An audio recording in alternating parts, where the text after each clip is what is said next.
La respuesta que da la Biblia. En el relato de la creación que aparece en el libro bíblico de Génesis, leemos que Dios le dijo al primer hombre, Adán, «De todo árbol del jardín puedes comer hasta quedar satisfecho, pero en cuanto al árbol del conocimiento de lo bueno y lo malo, no debes comer de él, porque en el día que comas de él, positivamente morirás».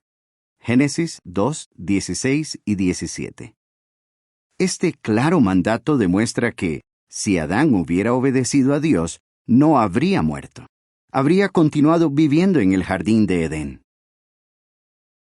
Por desgracia, en vez de obedecer a Dios y vivir para siempre, Adán decidió desobedecer y comer del fruto prohibido cuando Eva, su esposa, se lo ofreció. Hoy todavía sufrimos las consecuencias de su desobediencia. El apóstol Pablo lo explicó así.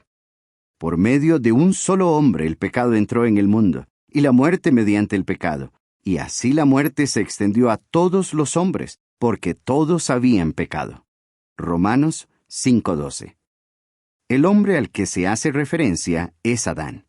Pero, ¿cuál fue el pecado? ¿Y por qué le acarreó la muerte? Lo que Adán hizo es pecado. Desobedecer a propósito la ley de Dios. Y, tal como Dios le dijo, el castigo por pecar es la muerte. Si Adán hubiera obedecido el mandato de Dios, no habría pecado y no habría tenido que morir. Y lo mismo habría sucedido en el caso de sus hijos. Dios no creó al ser humano para que muriera, lo creó para que viviera para siempre. Nadie puede negar que, como afirma la Biblia, la muerte se extendió a todos los hombres. Pero, ¿hay alguna parte de nosotros que siga viviendo después de la muerte? Muchos responderían que sí, que todos tenemos algo inmortal llamado alma. Si eso fuera cierto, entonces lo que Dios le dijo a Adán era mentira, porque si una parte de nosotros sigue viviendo en otro lugar, la muerte no sería el castigo por pecar. La Biblia dice que es imposible que Dios mienta. Hebreos 6:18. En realidad, quien mintió fue Satanás cuando le dijo a Eva, positivamente no morirán. Génesis 3:4. Entonces, si la enseñanza sobre la inmortalidad del alma se basa en una mentira, ¿qué sucede al morir? La Biblia nos saca de dudas. El relato de Génesis sobre la creación dice, Jehová Dios procedió a formar al hombre del polvo del suelo y a soplar en sus narices el aliento de vida, y el hombre vino a ser alma viviente. Génesis 2:7. La expresión alma viviente es la traducción de la palabra hebrea nefesh, que literalmente significa criatura que respira. La nota a pie de página dice, muchas versiones modernas de la Biblia traducen nefesh como ser viviente, la Biblia de las Américas, ser vivo, Nueva Biblia Española, o simplemente comenzó a vivir, traducción en lenguaje actual. Fin de la nota. De modo que la Biblia deja claro que el ser humano no fue creado con un alma inmortal, sino que todo ser humano es un alma viviente. Así que, por mucho que busque, en la Biblia no encontrará la expresión alma inmortal. Puesto que la Biblia no dice que los seres humanos tengan lo que algunos llaman alma inmortal, ¿por qué tantas religiones enseñan lo contrario? Para encontrar la respuesta, hay que remontarse al antiguo Egipto. Se extiende una enseñanza pagana. El historiador griego Heródoto, del siglo V antes de nuestra era, afirmó que los egipcios dijeron los primeros que era inmortal el alma de los hombres. Los antiguos babilonios también se dejaron seducir por la idea de la inmortalidad del alma. Para cuando Alejandro Magno conquistó Oriente Medio, 332 antes de la era común, los filósofos griegos habían popularizado esta doctrina, y en poco tiempo se extendió por todo el imperio.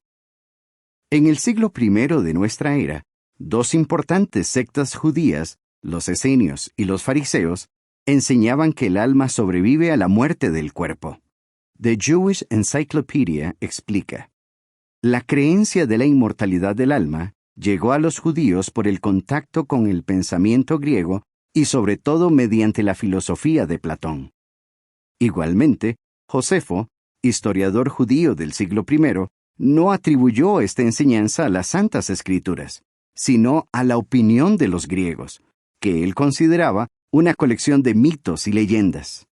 A medida que se iba difundiendo la cultura griega, quienes afirmaban ser cristianos también iban adoptando esta enseñanza pagana. Según el historiador Jonah Lendering, la hipótesis de Platón de que el alma estuvo antes en un lugar mejor y ahora vive en un mundo caído, allanó el camino para que la filosofía platónica se fusionara con el cristianismo. De esta forma, la Iglesia cristiana asimiló la doctrina pagana del alma inmortal, que se convirtió en una parte esencial de sus creencias. La verdad los libertará. En el siglo I, el apóstol Pablo advirtió: la expresión inspirada dice definitivamente que en periodos posteriores algunos se apartarán de la fe, prestando atención a expresiones inspiradas que extravían y a enseñanzas de demonios. 1 Timoteo 4:1. Qué ciertas fueron sus palabras. La doctrina de la inmortalidad del alma es precisamente eso, una enseñanza de demonios. No está basada en la Biblia, sino en religiones y filosofías paganas. Afortunadamente, Jesús dijo: conocerán la verdad y la verdad los libertará. Juan 8:32. El conocimiento exacto de la verdad bíblica nos libera de las enseñanzas y prácticas que ofenden a Dios y que tantas religiones promueven. Además, nos libera de las cadenas de las tradiciones y supersticiones relacionadas con la muerte. La siguiente es información suplementaria. ¿Dónde están los muertos? En pocas palabras, la Biblia dice que los muertos están en la tumba, esperando la resurrección. Juan 5, 28 y 29.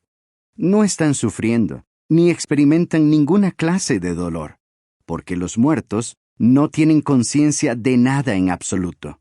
Eclesiastés 9:5. Jesús comparó la muerte a un sueño profundo. Por lo tanto, no debemos tener miedo a los muertos ni tratar de complacerlos mediante ofrendas. No pueden ni ayudarnos ni hacernos daño, porque en la tumba no hay trabajo, ni formación de proyectos, ni conocimiento, ni sabiduría. Eclesiastés 9:10. Sin embargo, gracias a la resurrección, Dios eliminará la muerte para siempre. Retorno al artículo. Nuestro Creador nos ama mucho. Él no quería que viviéramos en la tierra solo 70 u 80 años, y que después viviéramos en el cielo o en el mundo de los espíritus por toda la eternidad.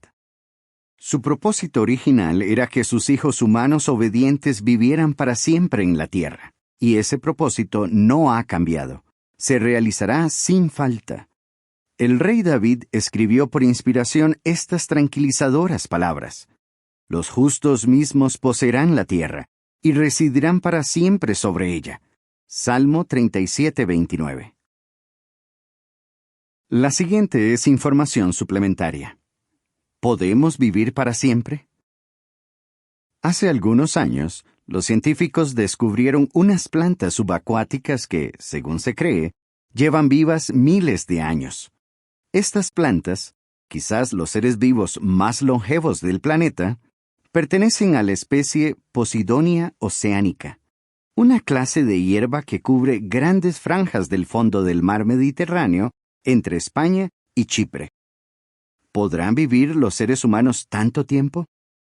Algunos científicos que estudian el envejecimiento son optimistas respecto a la posibilidad de tener una vida más larga. Por ejemplo, un libro que trata este tema analiza en profundidad la multitud de avances científicos de vanguardia que se han logrado en este campo. Sin embargo, aún está por ver si esos avances tendrán alguna repercusión real en nuestra esperanza de vida. Ahora bien, La posibilidad de vivir para siempre en realidad no depende de la ciencia moderna. La Biblia dice lo siguiente sobre nuestro Creador, Jehová Dios. Contigo está la fuente de la vida. Salmo 36:9. En una ocasión, Jesús oró. Esto significa vida eterna. El que estén adquiriendo conocimiento de ti, el único Dios verdadero, y de aquel a quien tú enviaste, Jesucristo. Juan 17:3. Así es, si nos esforzamos por conocer a Jehová Dios y a su Hijo Jesucristo, y por agradarles, obtendremos bendiciones eternas. ¿Por qué podemos confiar en la Biblia? Podemos estar totalmente seguros de que la Biblia es digna de confianza. ¿Por qué? Piensa en lo siguiente. Su singular autor. La Biblia consta de 66 libros, escritos por unos 40 hombres a lo largo de 1600 años, desde el 1513 antes de nuestra era hasta el 98 de nuestra era. A pesar de eso, contiene un mensaje coherente y sin contradicciones.